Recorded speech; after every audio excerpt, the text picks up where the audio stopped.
e naquela cidade passou sua infância, fez o primário e no ano de 1972 veio para Iguatu. Aqui fez o ginásio no Colégio Adair Barreto e em seguida o curso técnico na Escola Agrotécnica Federal.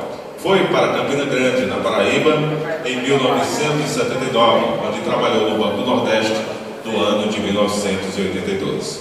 Retornou ao Ceará e em 1984, iniciando assim seu ciclo do DENOX, lotado na cidade de Icó.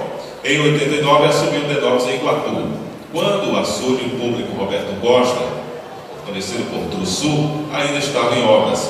Ali começou sua história de amor com a terra que o abraçou como filho, Iguatu, que também foi a terra em que o seu irmão Weber Cavalcante, empresário de sucesso, ser humano admirado e querido, com o apoio de Kleber, seu braço direito, gerou inúmeros empregos aqui na cidade de Iguatu com as empresas Cavalcante Motos e Cavalcante Peças. Como Kleber sempre diz, um orgulho para ele, família, amigos e motivo de imensa saudade.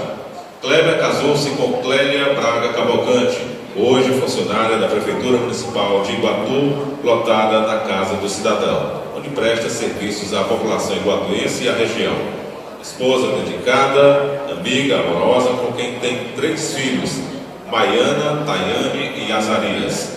Família que lhe orgulha e faz procurar ser sempre um exemplo de esposo, pai e cidadão. Em 2003, Kleber concorreu ao cargo de prefeito municipal de Saboeiro, onde obteve 3.600 votos. Kleber adotou Iguatu como sua moradia, prestando serviço com amor e dedicação à população, estando hoje honrado e feliz por fazer parte da sociedade iguatuense. Proponente da homenagem ao vereador Rogério Costa Campos.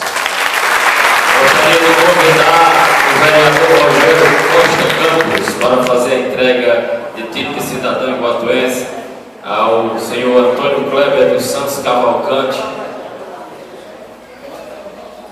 E eu gostaria, vereador Rogério, com a sua permissão, de acompanhá-lo na entrega do título de cidadão ao Kleber Cavalcante.